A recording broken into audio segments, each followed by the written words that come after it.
Hello, hello. We're live now. Who is here with me?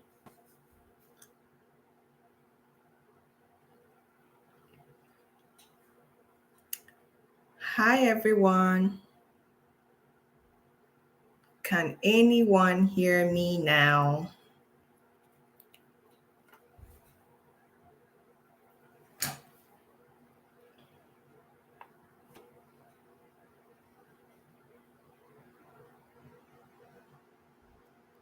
Is anyone here with me? Is anyone here with me?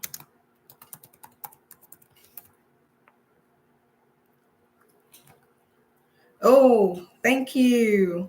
Madam Chinonyerem, thank you for joining us. Let me see who else is here with me. Who else is here with me? From Winnipeg, awesome. Thank you. Bolu is here. Lillian Franklin is here. Thank you. Thank you, everyone. Let's just give a couple of minutes to have more people join us. We had to cancel the originally scheduled link because of some technical issues. So I'm sure that's why some people are not here yet. Thank you very much for joining me again today. I appreciate it. I really do.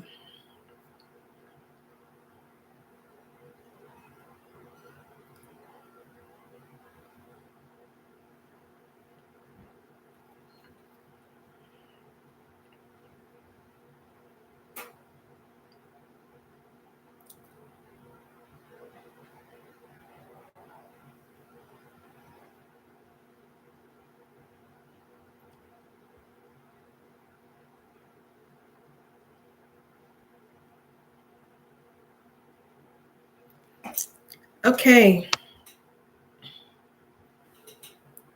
Can you hear me? Please confirm to me that you can hear me clearly. Confirm to me that you can hear me clearly. Confirm to me that you can hear me clearly. Anyone?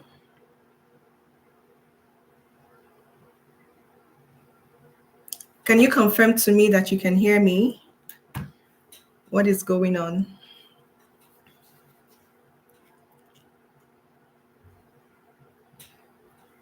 Can you all hear me? I don't see any signal from anybody. And I need the confirmation before I can go ahead. Oh, awesome. Big sis can hear me clearly. Okay. I think it's a good time to start already, right?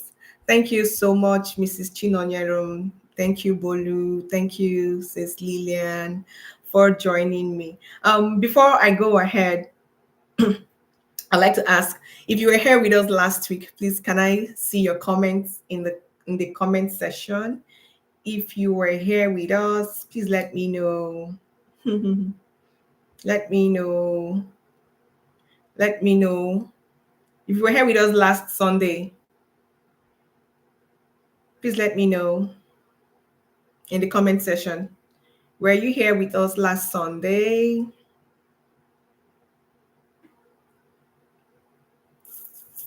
Were you were you here with us last Sunday? Let me see in the comment section. Anyone?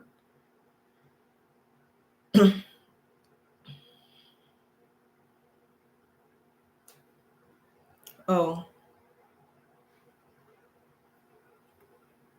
anybody in the comment section? Were you here with us last Sunday? Please let me know.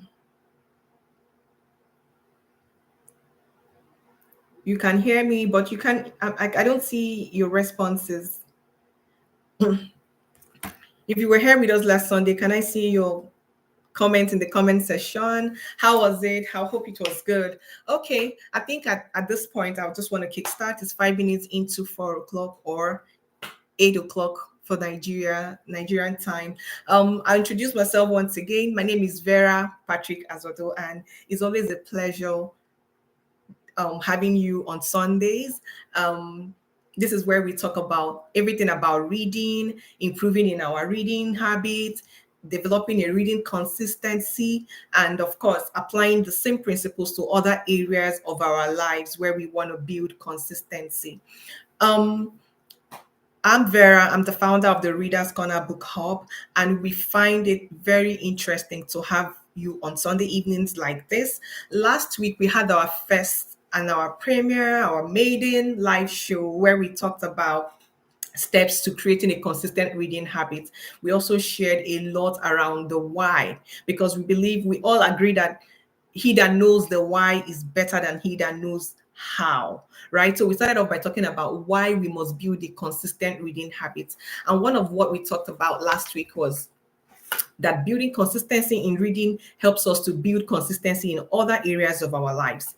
We went ahead to establish that building reading consistently improves our spiritual lives because we're able to get into the realm of our consistent Bible study. We also established that reading consistently. Oh, thank you, Choma, for joining us for the first time. We also established that reading consistently also helps us to obey God's commandments, right? God's word that commanded us that this book of the law shall not depart from us, that we should meditate on it day and night, right? And it also tells us that, and then it also tells us in Second Timothy chapter 2, verse 15, that we should study to show ourselves approved, right? And then the rest of it. We went ahead to say that reading guarantees prosperity and financial success because when we read consistently, our minds are open to variety of opportunities that there are, right? You can't be a reader and be broke at the same time. We established that last Sunday. Please, if you have not been able to catch the replay, do yourself some favor this weekend, later in the week, catch a replay of version 1.0 so that I don't spend too much time recapping what we did last week. This week is fully packed. The thing I like about this session is that although the focus is on reading, but I can assure you that whatever principles we discuss here in this page can be applied to several areas of our lives. Okay. So now, without further ado, I will move straight into what we have planned to talk about today.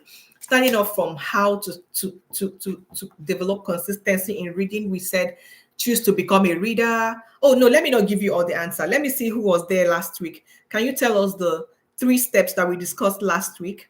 How to build consistency in reading. Anybody? Number 1, can you type it quickly? Just in 30 seconds. What was our first step to developing consistency in reading? Anybody? Anybody? Anybody? Anybody? We talked about 3 last week, 3 steps. So can anyone type any of the steps they can remember and anything they have also implemented from that conversation? Please let me know. Please let me know.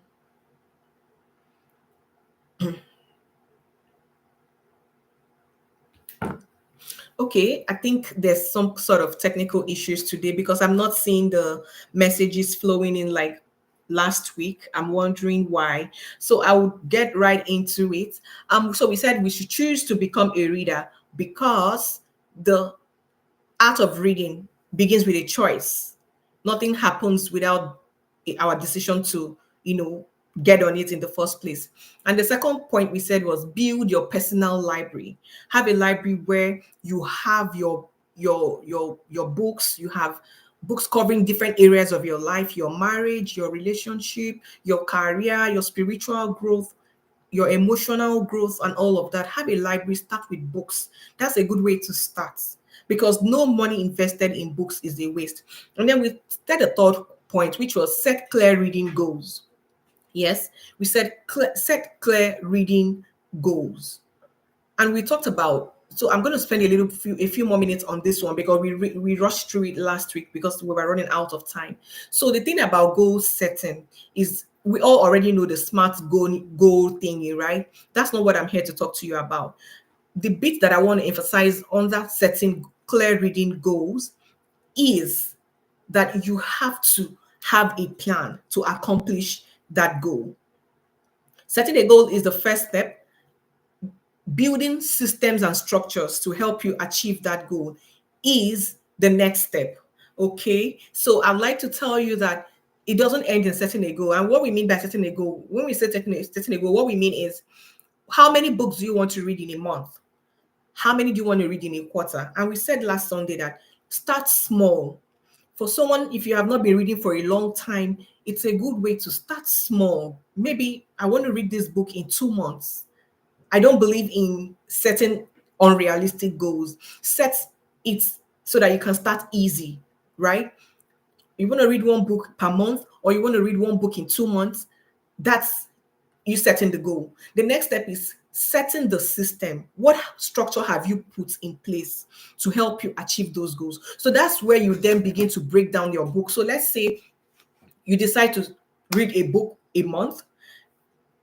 The next secret I would give to you is don't start with voluminous books. No, start with books not exceeding 50 pages. Between 50 and 70 pages, you're fine. That's a good way to start if you haven't been reading.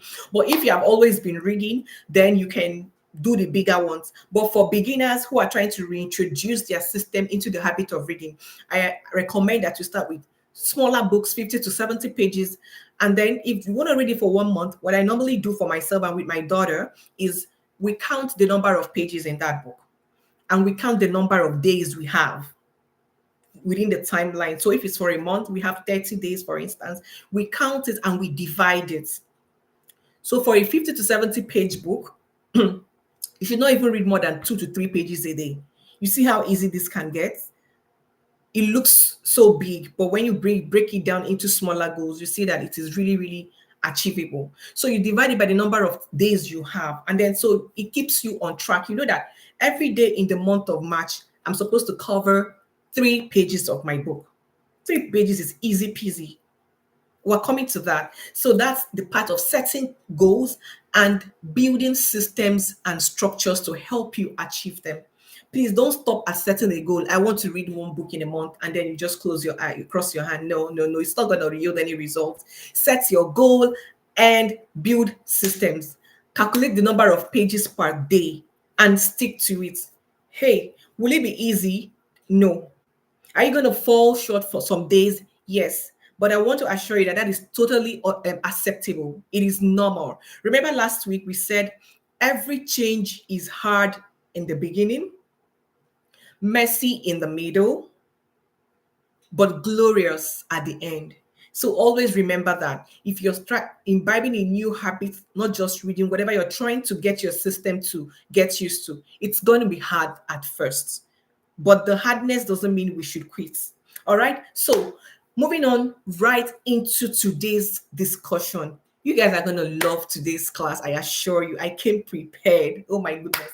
So today is creating time.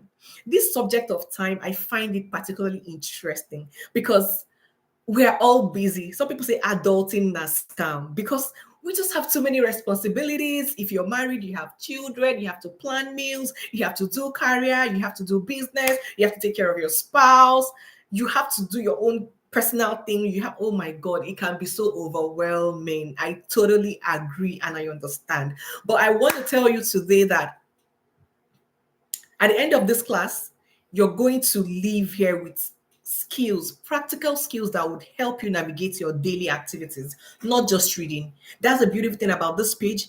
Our focus is on reading, but whatever we discuss here, you can apply to other areas of your life. So let's throttle. I'm going to be talking about time, and I will start this topic by this opening remark. And I will say, there is never going to be enough time to do everything, but there is always time to do the things that matter. Let that sink in. There is never going to be time to do everything, but there is always going to be time to do the things that matter.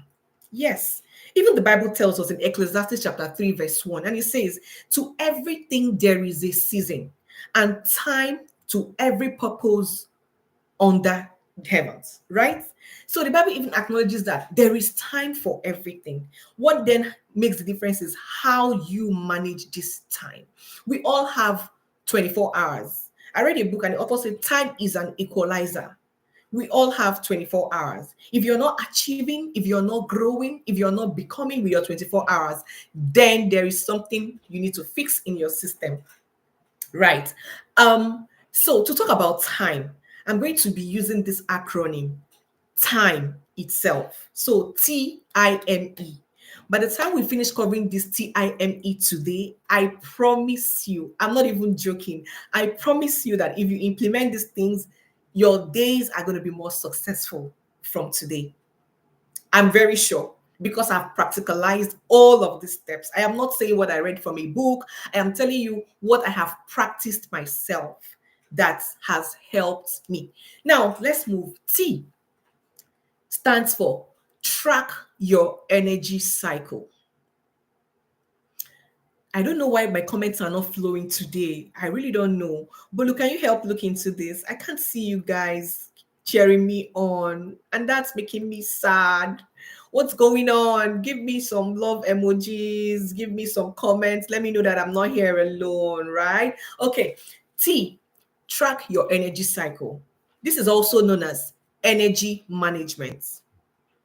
Yeah, many of us know about energy management. Some of us don't also know. I want to let you know that the world has moved from time management.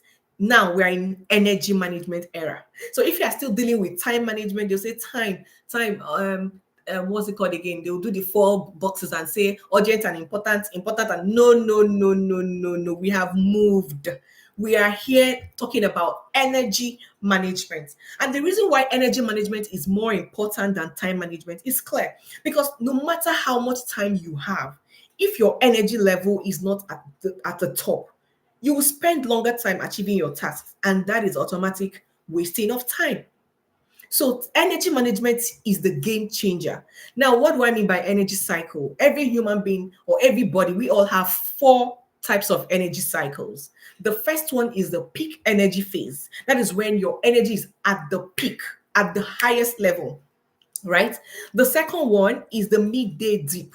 This happens, I mean, between 11, 12, 1, when you have done a lot of stuff already, your energy level begins to drop slowly. The third one is the recovery phase, right? That happens late in the evening when you're recharged again. Sometimes when you've had your lunch, you've taken some afternoon nap or just a little bit of break, then your energy level pumps up again. So towards evening, you're charged up again to do more. And the last phase is the restorative phase. This is when you call it a day, when you're fully like drained, you're going to bed, and you just have achieved all that you want to achieve, or you may not have achieved anyway. So those are the four energy cycles. What do we then do with these energy cycles? So the first step is for you to track it from today. Monitor yourself for the whole 5 days of this week. When am I at my highest energy? When is it reducing? When is it picking up again? And when is it don't end for me? So for me personally, my high energy level time is early in the morning. And it took me time to realize what was even happening with me.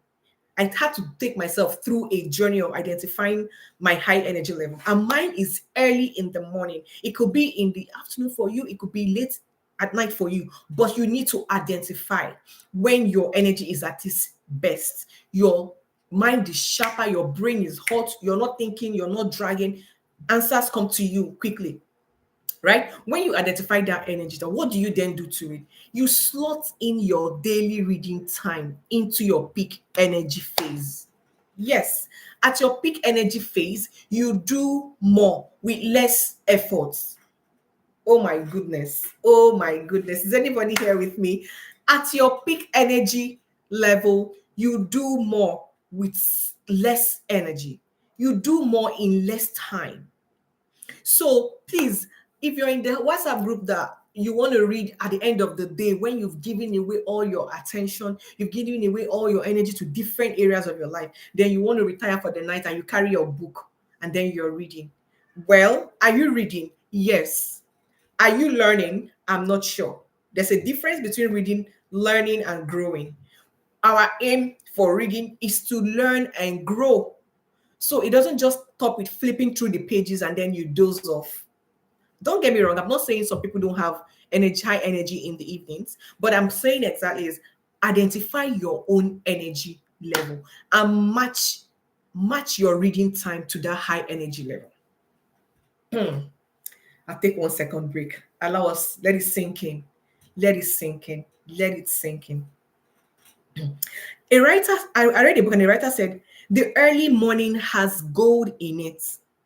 Always strive to harness it.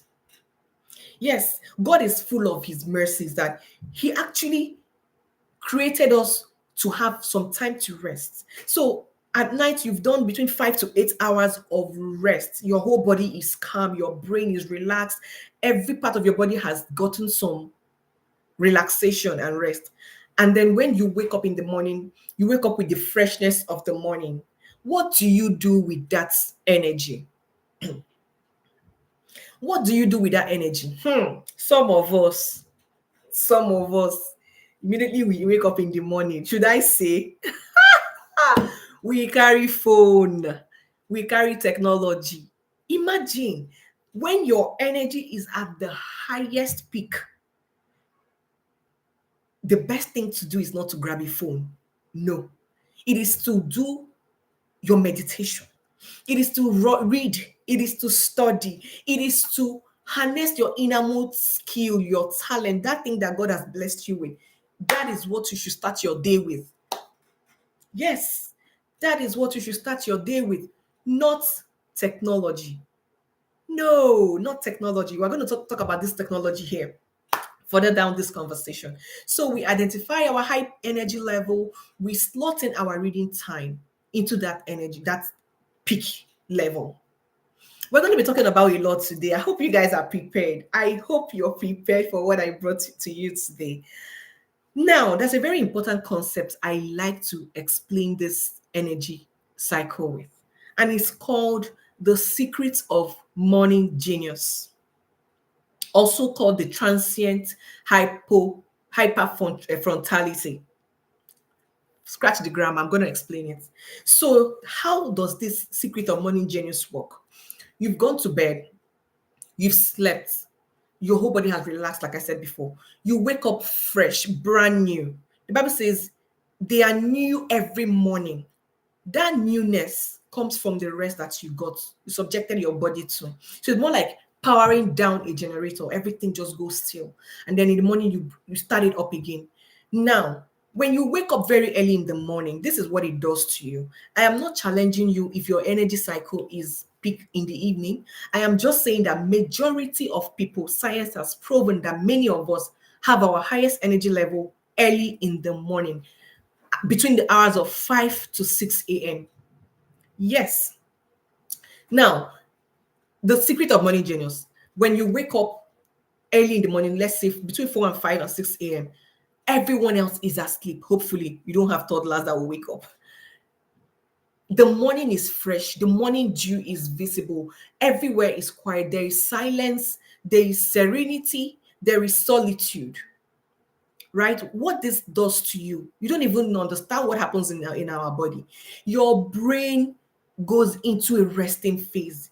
Your prefrontal cortex, which is the part of the brain that is responsible for thinking, worrying, planning, sharing, for mothers like us, sharing ourselves into 10 different areas of our lives, all of those areas are quiet. They are quiet. They are really calm at that time in the morning. Okay. Now, what else happens in terms of your hormones? The cortisol decreases, dopamine rises, serotonin. So, as these are the hormones that help us to think critically, they all rise. Whereas the one that makes us worry and plan and start logic planning, thinking, food menu, school runs, all of those ones are quiet, silent, dead at that early in the morning. So the combination of these activities makes you enter into the flow state. The flow state is the peak of your intellect, the highest state of your intellect, where the raw gold in you is located, is that very early in the morning. Let me tell you a story. So as a young girl, I love gospel music a lot, and I've always wondered to myself, I love, for instance, Mr. Chinwo, I have all her music in an album. That's what we play. My children, we love it. And I always ask myself, how do they create all of this? How can someone just stay and make a song? How? I wonder to myself, how does Davido even make the beats The people that make the beats, the people that do the lyrics, the way they sing, they think just blend so nicely. And I keep asking myself, how is this thing happening? How does it happen? My dear sisters and brothers in this session, they are tapping into the secrets of morning genius. It is that early in the morning that you create it. And I'm very sure God also created very early in the morning. I'm sure. Because that is when your genius is at its highest peak. So please, let's take another second and ask ourselves, what have we been doing with our early hours of the morning? Do you just wake up in the morning, you say your devotion, you say your prayers, and you hop out to get children ready for school? Do you give yourself time to meditate, time to think about your life, your plan for the day, time to reflect about the past day, what you didn't achieve, what you should have achieved, what you still plan to achieve? Do you give your self that time? The good thing about this is that it doesn't require a lot of time. 10 minutes, 15 minutes, you're done. My children already know. When I wake up very early, I'm already an early riser. But I didn't know why I was always rising early to do stuff until I came across this concept of transient hypofrontality from a book I read, right? And that explains to me why, like I told you guys, I graduated with a first class, right? Not be say I know book pass anyone on this school, but recently I discovered that I was tapping into my morning genius because throwing my mind back at the school days, I always wake up early in the morning to read. I don't know why, but I just felt like I understand better and I cover more when I read early in the morning. So that was my go-to time between 3, 4, 5, very early in the morning. Everybody's still sleeping in the dormitory. Then I will just wake up and I read. If I give 1 hour to something, that thing just stays. I don't forget it. So I do that consistently every day. So during exams, I'm sleeping. I've never seen going to class, going for prep during exams. When I was in the university, no, because I've done my reading consistently every day, very early in the morning. So that brings me to the end of our T. Track your energy cycle. Know when your energy is at its peak and slot in your reading, slot in meditation, slot in your planning. Your day needs to be planned. Some of us, sometimes we just hop out of bed, whoop, we take the phone, we check WhatsApp, Instagram, blah, blah, blah, blah, blah. We get children ready for school, we hop into our clothes, we go to work without a plan. That's another reason why our days are not mostly productive. If you do this thing that I've explained for 20 minutes of your day every morning, I can assure you, you will see the difference in your performance and in your achievement. Thank you, everyone. I can see more people joining us. Oh my God, this is interesting. We have a lot of people on the session today, and I'm very grateful. Only thing missing is that your comments are not flowing. Oh my God, what did I do with the setup today? God. Anyway, I appreciate you guys. I really, really do appreciate you. Thank you very much for sticking with me up till now. Now,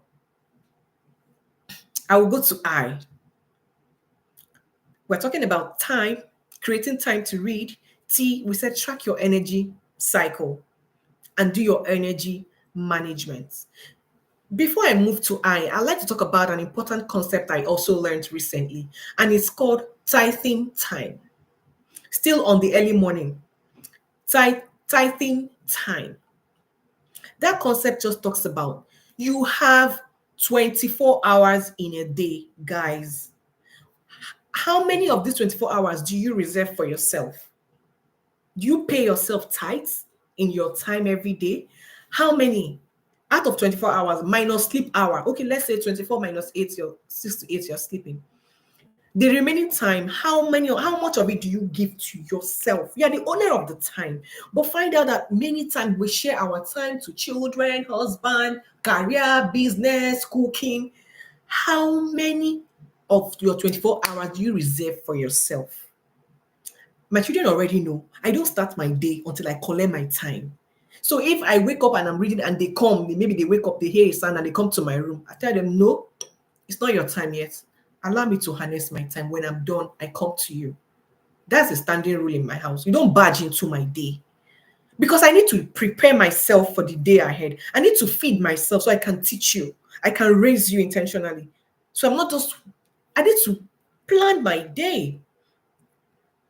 I need to get my time to myself, plan. So what I do, and I also try to teach them, when you wake up, don't just hop out of bed. Stay, relax, meditate.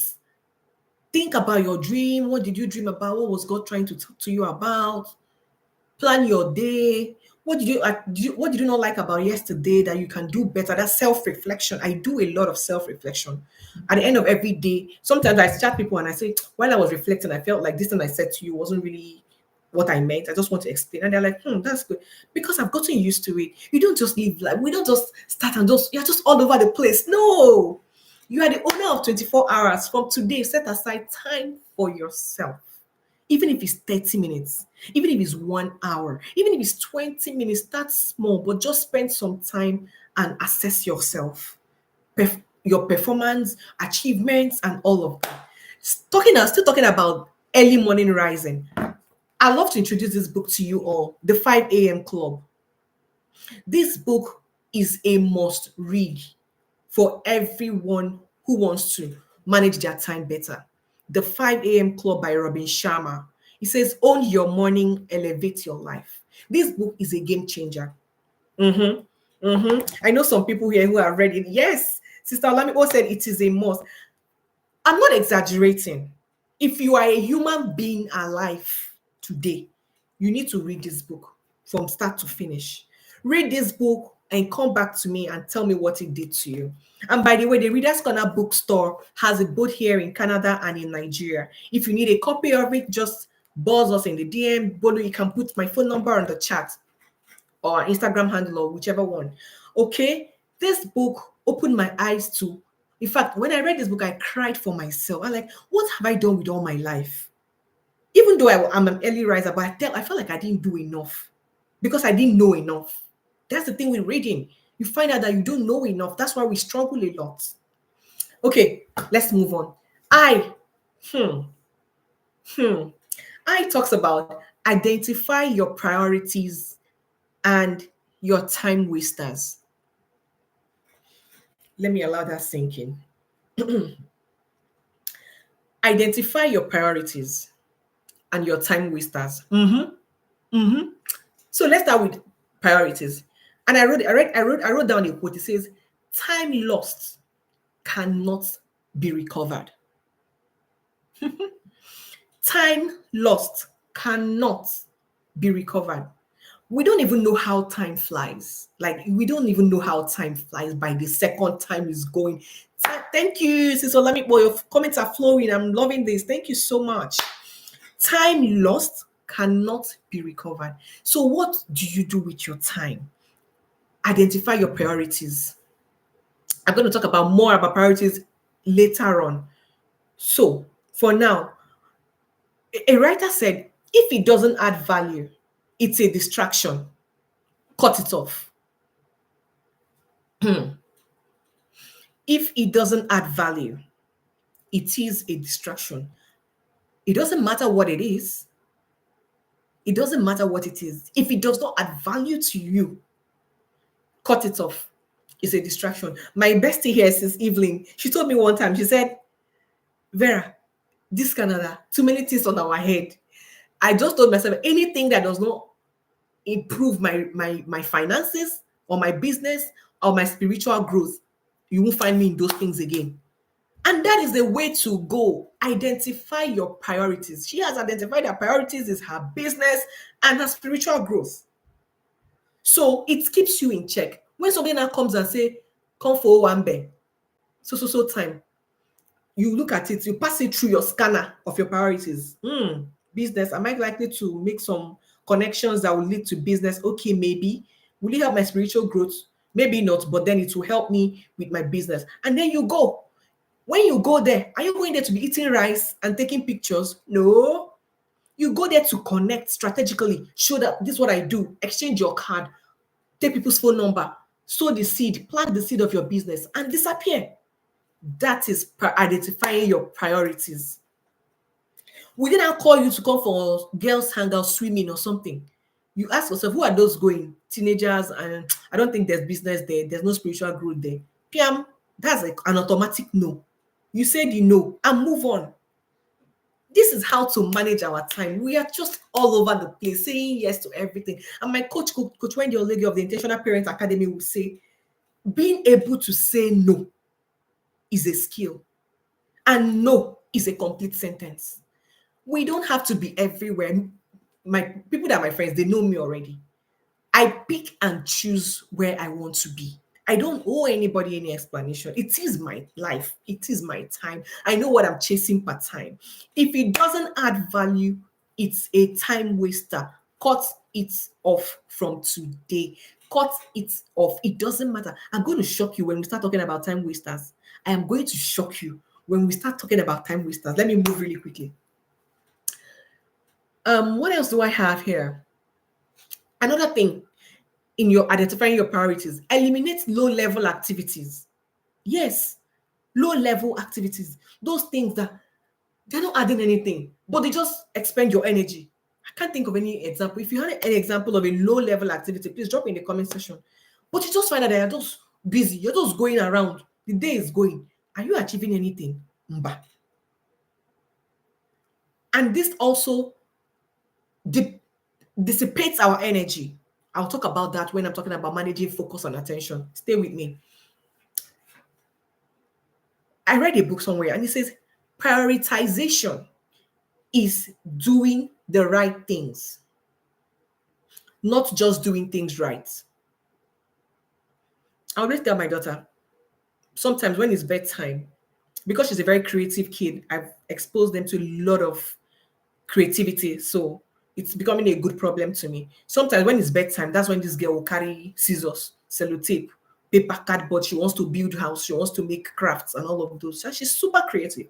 And I tell her, baby girl, you're doing the right thing, but this is the wrong time for it. Yes, prioritization is doing the right things, not just doing things right. So is she doing the right thing? Yes, she's doing things right, but you need to do the right thing at the right time. Thank you, Tiwa Adeyemi. She says unnecessary house cleaning. Unnecessary, low level activity. Oh God. I give you an example. Before I understood the concept of energy management, many of you already know my story, the people in the inner circle. I used to wake up early in the morning, 4 o'clock. I will do my devotion, do my meditation and my Titan time. And then I hop into the kitchen and I start cooking jollof rice. Oh my goodness. With my genius brain, I will use to cook a pot of jollof rice that people will eat and pull it out. No. If you are still in that WhatsApp table, the group, please leave right now. Your early morning is for critical thinking, logical thinking, is for planning, is for building yourself, for building your business, your career, and working with God. Most importantly, that is what your early mornings are meant for. It's not for cooking, it's not for cleaning. So here is the secret.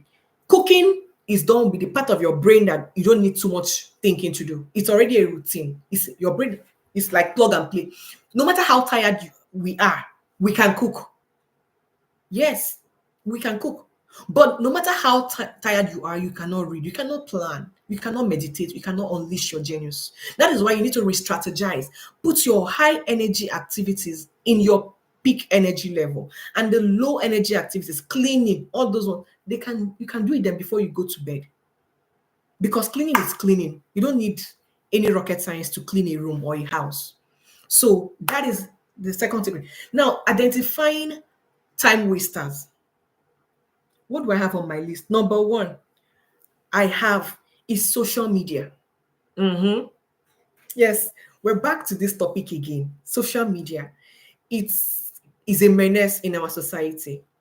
As I talk to you, I talk to myself.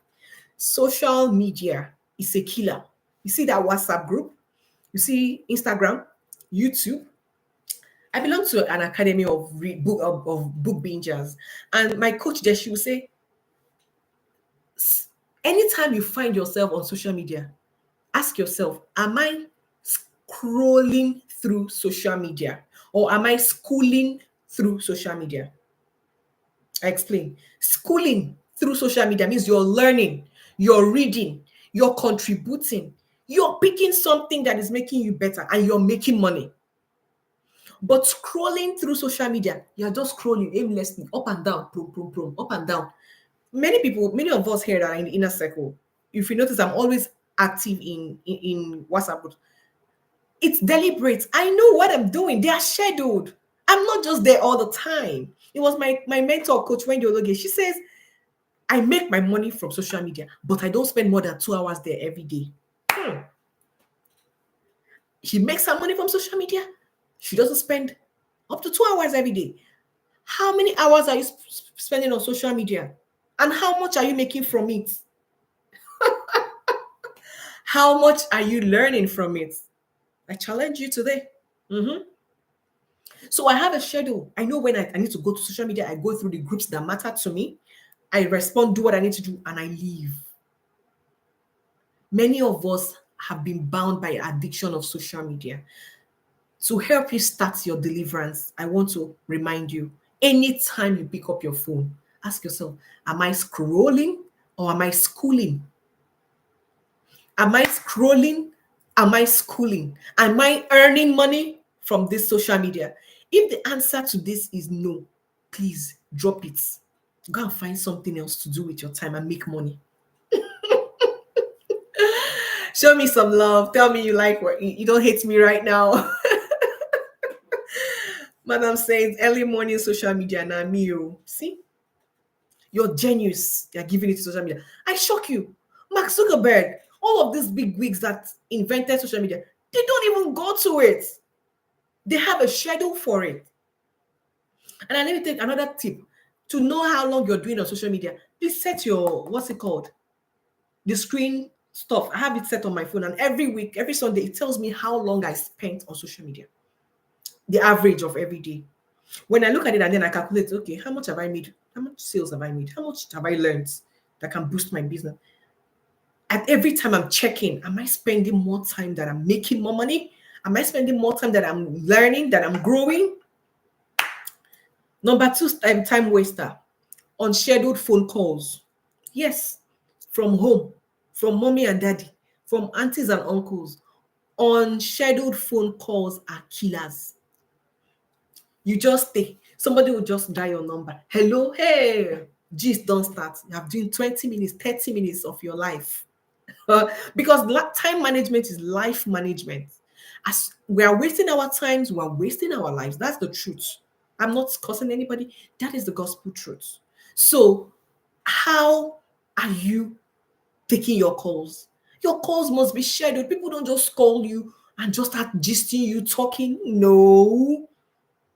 Unscheduled phone calls, premium killers. Thank you, Sister Ibuku Abraham. My sibling, my big sister is here. She already knows that if you call me and I pick it is because I'm chasing business. There must be something in it for me. Otherwise, don't call me. Chat me. If you want a call, we schedule it. Another thing I do that helps me a lot is when I'm doing those low energy activities, then I slot in my phone calls and conversations. So let's say I'm doing dishes after cooking, or in the evening, I'm wrapping up dishes for the day. I don't like to just wash dishes and I then look for who I'm supposed to call and I call them. My sister is there. She'll say, "You're always using me to wash plates." I say, "Yes, my sister." And that's so life do also. Yes. Like if I'm making my daughter's hair or I'm doing something that I don't need all of the brain activity, I put the phone calls there. My daughter is always like, I ask her, "Who am I supposed to call? If not called uncle, this person, oh yeah, bring my phone, let's call." That way, you are keeping in touch with people that matter to you, but you're not wasting your time. Yes. Another time waster, unuseful WhatsApp groups. This one is the chairman Oga Pata of time wasters. Unuseful WhatsApp groups. Hey, see, when I get down to the next 1M, I'm going to be talking about attention residue. Everything you give your attention to, you drop a piece of you on it. So at the end of the day, you find out that we're all scattered everywhere. All of our energy has gone here everywhere, but we don't have so much to say we have achieved. Unuseful WhatsApp groups, If you belong to any WhatsApp group that is not paying you, no information that is helping you, no business that is making you richer, wealthier, you're not growing, relationship building, please, if you don't want to exceed the group, just archive it. I have millions of archived WhatsApp groups because I don't want to exit because I see some prospects there. I might come back. I archive them. And then over the weekend, I sit down and, okay, let me just go through. Is there anything important here? And I time myself. Yes, when I'm done, I get out, get off it. This last time waster, this one, you see movies, watching movies. Am I saying we should not relax and enjoy ourselves? No, that's not the point. The point is let your break, your relaxation be scheduled. Life is moving too fast. We don't even know it. Look at my daughter turned 9 yesterday, and I remember very well when we entered the new year, and she was counting, say, "Mommy, 2 months and 18 days, 2 months and 35 days to my birthday."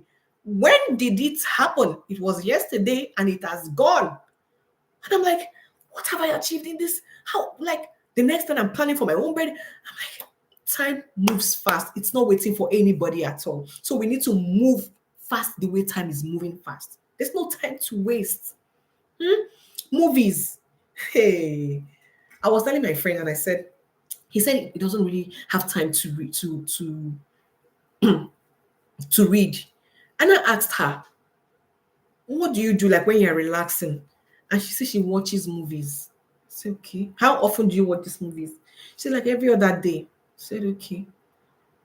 And then I did a calculation in my head. So for me, because I'm a fast reader, I've trained myself to read speedily. I do like a page, like of a big book, a page in a minute. Right? So that means in 20 minutes, I have read like 25 pages, right? There's no movie I know that is less than 40 minutes at least. So let's keep it let's put an average of 90 minutes for most standard movies. Then you stay 90 minutes watching a movie. That is 90 pages of a book, and that is a full book. So why are we saying we don't have time? Why? We have time, but we just have not apportioned it correctly. Again, movies, excellent way to relax and unwind. But are they scheduled? Do you feed your brain the superfoods we talked about last week first before you want to relax and rest? That's the order of events. You don't have any right to rest when your brain has not been fed the superfoods. So let us not take the time that belongs to reading, meditating, learning, and move it to be watching movies. The people that watch series movies, yeah, on this table, oh, hey. And I love watching movies, oh, but it must be scheduled. I ask myself, how much has entered this brain today? Has he earned the right to watch a movie? If the answer is no, I shut down the movie. Because the people that you're watching acting, those people have scheduled their time, they've made money. It is the more you're watching the movie, you're making them richer. Whereas they're not even sitting around watching the movie themselves. They just do it and get on to the next project. So we on this session, we are learning to maximize our time, to be more productive. This is not just about reading, like I said earlier. It's about building the best versions of ourselves. Of course, putting reading at the center. I'd like to end this by talking about evaluation. That is, putting a value to our time. When you do this exercise, then I think it will help us to manage our time better. How much is your time worth? Ask yourself that question. How much is my time worth? I did it. I evaluated my time. I know how much my 1 minute is worth right now. So when you're calling me, you're talking for 3 minutes, I'm already calculating how many dollars I'm using. Especially if that call is not bringing me money. Yes. Or it's not giving me prospects, or it's not teaching me anything new. I already am calculating it. Let us value your time. I used my own paycheck, and I said, okay, this is how much I earn. That means this company believes that this is how much my time is worth to them. And then I added a premium to it because I'm not doing so much up to what I need to do in the company. I added more premium of my skills, the things I have, and I put a time to. So They said successful people measure their time in minutes, but unsuccessful people measure their time in years. If we're still on this call and we're saying, in 2 years' time, 2 years ago, 1 year, people are counting their time in minutes. In minutes, every minute matters. The rich guys that go say them, Mark Zuckerberg, all of them, they don't joke with their time. I have a mentor and he said, the greatest gift I can give you is my time. That I'm talking with you or attending to your chats, you should count yourself privileged because I know how much time I'm wasting or I'm spending to give to you. Okay, so I move quickly. Oh God, our time is fast spending. Okay, let me know how you feel about the class so far. Should we go ahead? Should we wrap up right now? There's just still a lot more to talk about. Let me see. Let me see. How are you feeling about the class so far? About the discussion so far? Tell me. Somebody tell me. I don't know why my chats are not flowing like a river, but it's okay. The M in the time is manage your attention and your focus. Yes, manage your attention and your focus. And I'll explain. Attention is a currency. Attention is a currency. That explains why we say, pay attention to me. Pay attention. You are paying. It's an exchange. Something goes when you're paying attention.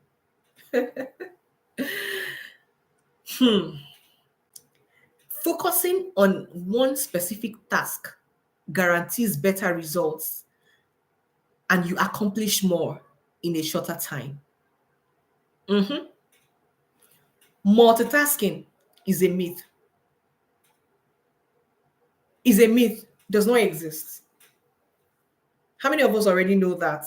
The world has moved. Many of us back days, many of us, we would say, oh, in my resume, we put ability to multitask. Blah, blah, blah, blah, blah. If your goal is efficiency, then multitasking is a myth. It does not exist. But if your goal is just do anyhowness, then multitask is okay. What happens when we multitask really? And why is it a myth? The brain is built to focus on one thing per time. One thing per time. You can't be everywhere at the same time. I give you an example. Sometimes I say, okay, I'm gonna be filling a form and I'll be on the call. Okay. The moment I'm doing that, I notice that one part of that exercise suffers. Either I'm getting along with the form and someone is at the end of the call talking to me and I miss a line and the person asks, are you there? Are you not hearing me? I'm like, oh yeah, I'm here.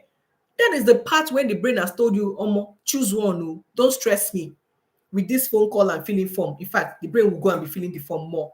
So whenever we're multitasking, I want us to know from today that we're not being efficient. One part suffers because at every point we're paying attention to one per time. The brain cannot pay attention to this and that at the same time and equally efficient. No. All right. So, and the attention formula is attention equals to focus plus presence. Focus plus present. You have to be present at the moment, like enjoy the moment or whatever you're doing, be there. And guess what? That is a very good way to manage time because you get things done quickly. I do it a lot. I practice it a lot at home. I was okay. As I'm cooking, let me cook. As I'm cooking, let me be washing dishes. As I'm washing, let me be frying planting. At the end of the day, I find that I make a mess. Then I forget something I'm supposed to use and cook the food that I bought is in the fridge. I've forgotten. Even talking on phone when I'm cooking, I notice that I always forget. That's because it's natural. You can't do it efficiently. You have to stick to one thing at a time. Finish it and move on. Are there instances where you can multitask? So sometimes what I do when I don't want to do something very tasky, like maybe when I'm making my daughter's hair, I can play one of my mentorship classes. I can play them and be hearing them. But I can assure you that after hearing those sessions, ask me 3 days after, I can't retain up to 5% of what I've heard because a part of my brain was busy making hair. It's just a little part that was hearing. So no matter how you want to look at it, multitasking is a myth. And that brings me to a conversation we had sometime in our inner circle community in Canada. And somebody was asking about how to be more consistent in reading. And I said the solution is to create time, a solitude time, a silent time, your peak period to read your book. If you spend 10 minutes of quality time reading, I assure you that what you read will stay. You will implement it and you will grow. And then another parent was just suggesting that also, yeah, audiobooks, you can read while you're driving, you can hear. And I'm not arguing that, but my goal is efficiency, not anyhowness. Of course, you can drive and play audiobooks. Are you being efficient? The answer is no. You will hear it. Will you retain? Can you reproduce it to someone else? Can you remember it 5 years down the line? Yes, don't get me wrong, it's a good way to start if you've not been reading, right? But is it optimal? No. The optimal way is to practice solitude. Separate that time, give it to reading, even if it's 5 minutes. I've done it before. I just set my timer for 10 minutes. And in 10 minutes, I'm like, this is how much I've covered because I put all my mind on that book that I'm reading. So manage your focus, manage your presence, be there in what you're doing. And the last bit of this attention part is attention residue. This is a concept I came across in a book. I'm like, oh my goodness. And I'm going to read the exact definition. Attention residue is cognitive switching cost of shifting your attention from one task to another. And it negatively impacts productivity. Let me explain to you. So you're doing one thing. So for instance, you are typing an email, and then after typing the email, you click the send button, and then you move on to making a phone call, for instance. Attention residue says that at the point when you're making that phone call, a part of your brain is still thinking about that email you just sent, right? Then you move from phone call and then you want to go and start cooking. Attention residue says that at the point where you are cooking, a part of your brain is still thinking about the email you typed, the phone call you made. Do you see how we're depositing ourselves in different activities one by one? So at the end of the day, your attention is spread across so many things, and then it helps us to achieve nothing. So that's why the writer encourages and said, focus on one task at a time. The moment when you finish that task, take a deep breath. Tell yourself, this task is done, and consciously remove your thinking from it. Then you move your focus and presence to the next activity. Oh my God, I'm a victim of this one. Many times at work, I'll be with my phone. Okay, I want to just respond to somebody, and I'll chat to the person, and I'll come back to work. As I'm typing on my work, my mind has remembered, hey, I'm supposed to tell her to buy me crayfish. I will go back. I'll chat to that person. The person will, I will come. So I'm a very living witness of everything I'm teaching. I've practiced it and I agree with it before I share it on this session. So that's how it is. Focus and presence equal to attention. From today, for us to maximize our time, for us to achieve more in less time, let us try to focus on one thing per time. And I have also in my notes the solution for this attention residue problem is one, focus on a specific task, complete it before moving to the next task. When we complete it, take a little break. Let your brain know that, okay, this is the end of a session. Another session is starting. Then the brain moves into this new session with full force. Second one is eliminate distractions. Distractions are everywhere. So for me, many people, I'll tell them, oh, if there's a message, chat me, I'll be away from my phone. What am I doing? Managing my focus. I drop the phone far from me and I tell myself, okay, I want to give in 90 minutes into this job, my work, and I do it. Focus. I'm not thinking about anything else. What I then do is if I'm working and I remember a part that I haven't done, I just note it in the book. I put a note that's okay. So that when it's time for me to press the phone, I know exactly what I'm going to do. And when I'm done doing that thing, I leave the phone again. The third thing there is schedule activities into blocks of time. So scheduling again comes back. Schedule, this is what I want to do here, this is what I want to do here, this is what I'll do. 9 to 10, this is what I want to do. 10 to 11, this is what I want to do. And stick to it. Try to stick to it. And the last part of it, the fourth part of it is practice mindfulness. Mindfulness means being present, living by the moment. Many of us were just Our days go by. We're just going by. We don't even relish the moment, cherish the things that are happening around us, relive the moment. So before you know, 1 year is gone. I'm like, what have I even achieved? What happened to me? I try to enjoy every moment of every day. I'm sorry for I had a call coming in. I try to enjoy every moment of every day. Whatever I'm doing, I try to maximize it. Like, okay, so I'm having this class and this discussion. I am internalizing everything. I'm enjoying myself. Like, I'm here with you right here. I'm not here and in another place. I'm not in my kitchen. I'm not on the phone. I'm not thinking. I'm just, only thing on my mind is to deliver this session and make sure I give value to you all. And the final part of this solution to attention residue is rest, sleep, and exercise. Rest, sleep, and exercise.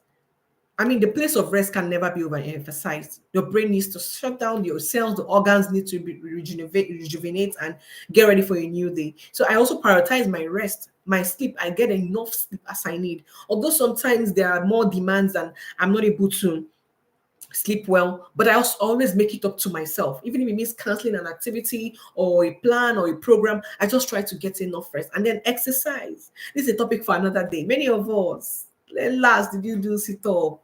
When last did you even do squatting? Many times we just leave hustling and bustling and stress. This book, again, this book is a game changer for everyone who wants to be better managers of their time. The 5 a.m. club, we have it here in Canada and also in Nigeria. If you need a copy, please buzz us and we will get it delivered to you. I am not exaggerating when I say this book is a must read for every human being alive.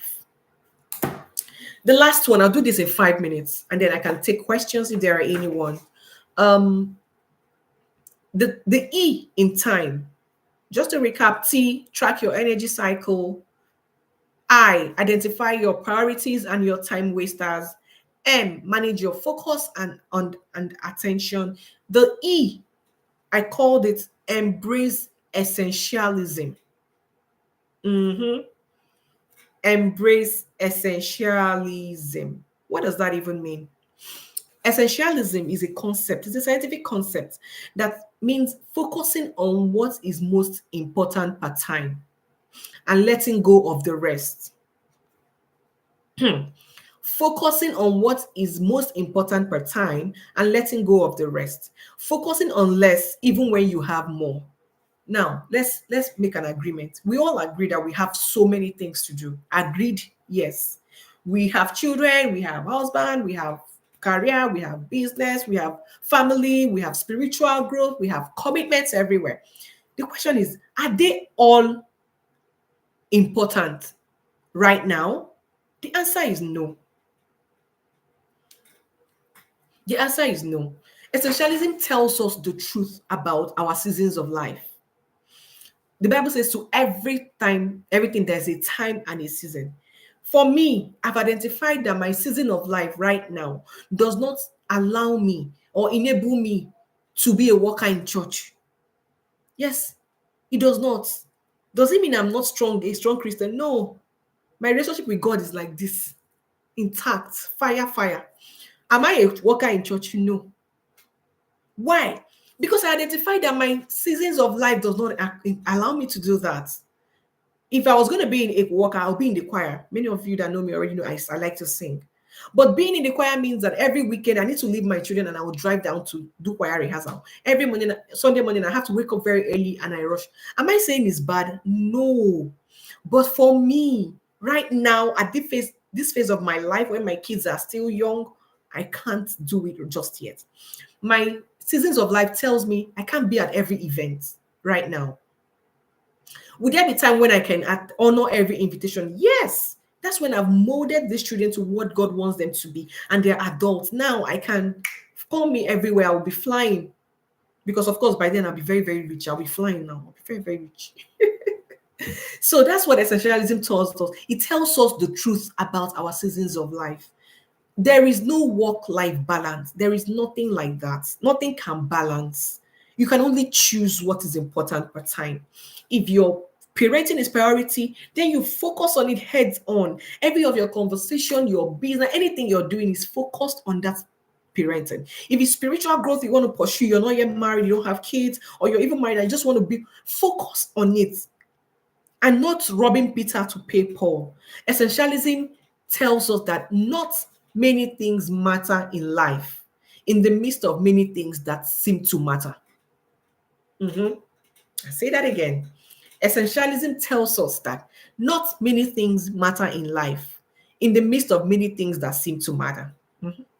They seem to. So I challenge us all today, when we go back, please sit down, look at your day-to-day activities, Monday to Friday, the whole of February. What were you doing? Ask yourself, are these my priorities in this season of my life? Can some of these things, can they wait when I spend my time meaningfully, when my children are grown or my business has grown, then I can move to other things? Yes. I read the book and the writer says, trash balance, choose essentialism. There's no balance anyway. Essentialism is accepting that I can't do everything, neither can I be everywhere, but I will do only what matters per time. Essentialism is knowing that not all choices and opportunities are equal. Not all choices are equal. For me, Vera, my choices, they're not equal. There are some things you bring in front of me, I just pick one and I leave the other one. No choices are equal. What equalizes your choice is the season of your life. Where am I on this journey right now? Am I in a point where I need to build my business? Then the whole of your conversation should be focused on the business. Forget about any other thing. If you want to build an empire, then you need dedication to make it happen. You need research. You need to put in money, put in time, put in energy. And then I have another thing in my notes, and it says something less important must be sacrificed to get something more valuable. Yes. And that there's a book called Essentialism. That book is a good one. I don't want to just say too many things about books. The book is available in our bookstore in Nigeria and it's coming to Canada next week. Essentialism would teach us that we don't have to be everywhere. We're not an ice cream. We don't have to please everybody. We just choose what matters. The other part of us that are not chosen, are they going to suffer right now? Yes, they are being sacrificed. But would they be attended to sometime later in life? The answer is also yes. This book, Essentialism by Gray Makion, it says the disciplined pursuit of less. Nobody is rewarded for pursuing many things and being a master of none. Nobody is rewarded. Geniuses are rewarded because they are excellent in one thing that they do. Are you able to unlock excellence in many other things? Yes, but it is one at a time. It never happens at the same time. Good. And that book, Essentialism, it describes essentialism as the systematic discipline for discerning what is absolutely essential and then eliminating everything else that is not. There are two levels. You identify what is essential, and then you tell yourself the hard truth and say no to every other thing that is not. Thank you so much for staying with me up till now. I hope I have not unruffled your feathers. I hope I'm not shaking you too badly. Trust me, I come with peace. I just want us to be better. I just want us to spend more time reading. I want us to be transformed. I don't want us to be overwhelmed. They said overwhelmed. Overwhelmed is a language of lazy people. I'm not the one that said it though. Please don't call for me. I saw it in a book. Overwhelmed is a language of lazy people because we have not prioritized. We have not chosen what matters per time. We don't know our seasons of life. We don't even know our energy cycle. If you know all of these things, then it makes it easier for us to spread our time and know what to give attention per time. This is where I am going to wrap it up today. I've taken 10 extra minutes of your time, but I hope it was worth it. And I'm going to conclude before I take questions, if any, my chats are not flowing nicely. And I'll say, read like your life depends on it, because it truly does. Mhm. Read like your life depends on it, because it truly does. If you want to know why I said this statement as a closing remark, please catch a replay of version 1. We already explained how reading is a survival skill. It's no more a luxury right now. It's a survival skill. So thank you so very much for joining me today. I love you all. We have over a lot of people on the session today. I'm so grateful. I wish I could take any questions. I don't know what is happening. I can see Bolu clapping. Okay, so if we have any questions, let me just give another 3 4 minutes, 3 4 minutes to see if we have any questions. If you have my WhatsApp and you're not able to chat here, you can drop the question on my WhatsApp quickly and I will read it out. Any questions, any challenges, anything that you want us to talk about? Any questions, let me know. And if you found this session valuable, please give me a thumbs up, share the link with your friends, tell the world about the Readers Corner. We have one more session to go, and that will be next week by God's special grace. And in that part, we're going to be completing the remaining steps. Remember 5. Since Chioma said this session is for me, oh hey, see my conscience flogging me. Then that tells me that this session is worth catching a replay. Replay it over and over again, so that whatever you've learned today can stick and you find yourself making better daily choices. So next Sunday, we're going to be having part 3, where we'll be talking about the habit installation arc, how it is that you want to install this habit. For the past 2 days, we've talked about why and how to establish consistency. Next week, we're going to be talking about how to maintain it. Consistency needs maintenance. You get there, you have not arrived. Even me, I'm still growing. Sometimes I wake up, I don't feel like reading. I'm like, oh God. But then we just find a way to keep pushing. So next, we're going to be talking about how to keep going at it. And in subsequent classes, we're not going to be having a special session where we're teaching how to empower your children to become readers. If I had someone who taught me to read, I'm not sure I would be on this. I would have just been, oh my God, because I learned my own at old age, right?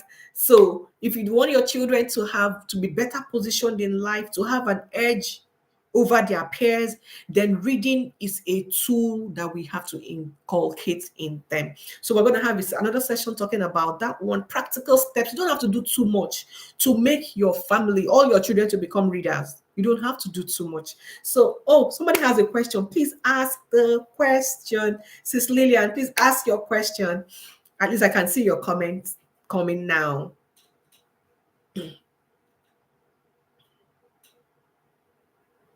I'm waiting for the question. You can drop it on my phone and then I will read it out if it's faster.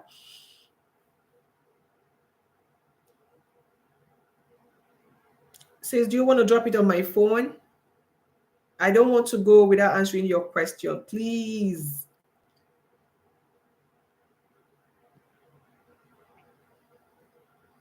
Okay, here it is. When doing dishes, for example, and attending to a call as a way of managing time, wouldn't that be seen as multitasking? Oh, thank you so much for this very practical question. I love it a lot because I do it a lot. Yes, that is multitasking. And yeah, you're very correct. That is multitasking. But here is the difference. These are two low energy activities, right? You don't want perfection. I mean, you don't need a lot of brain thinking to do dishes. You will wash the plate and you will wash the plate. It's just washing the plates. Then you're talking on the call. The only thing happening is the person on the call might be reminding you occasionally, are you there? Are you there? Can you hear me? That happens when your brain has chosen to focus on the dishes. Can you get by with it? Of course you can. It's a way I do it too, like I mentioned earlier. Sometimes I slot in my family calls when I'm doing dishes because I know that anyhow I will shall do the dishes. Am I going to be attentive to you 100%? The answer is no. The answer is no. I'm not going to be with you 100%, but I can still hear you. So it's a manageable situation. The part that I totally don't support is reading audiobooks and washing dishes, or say you're reading when you're driving. My sisters and my brothers on the call, we're not going to be efficient at it. And you want reading to be focused, less time spent on it, and a lot of retention for you to come through. So that is it. Says, I hope I was able to answer your question correctly. That is multitasking, but we can tolerate that one because you don't need perfection in all of that. And another thing that happens is when you do that, you notice that sometimes you come back to the dishes you washed, you'll be seeing food. That's your brain telling you that at this point I chose to focus on the call, and then I started dropping the ball on the dishes. So the brain can do just one excellently. I'm not saying it can do only one. It can do 50 things, though. But if you're chasing excellence, you choose one per time. Tell me if I was able to answer your question. Tell me. Thank you, Amax. It's very insightful section. Thumbs up, Vera. Thank you so much. Thank you. Thank you. If there's no other comment, please permit me to end the stream now. And the replay will be available. Take home for me is trash balance and embrace essentialism. Essentialism. Awesome. Thank you very much. Thank you. I love you guys. Thank you for supporting your girl. I mean, it would have been senseless if I was talking to myself, but no, I have all of you esteemed viewers supporting me, and I really do appreciate it. Thank you very much. Stay with us again next Sunday. And after next Sunday, we can communicate when we will continue with this session. Thank you very much and enjoy the rest of your evening. And do have a fantastic and productive new week. Remember to apply a thing or two from what you've learned from today's session. I love you guys. Bye.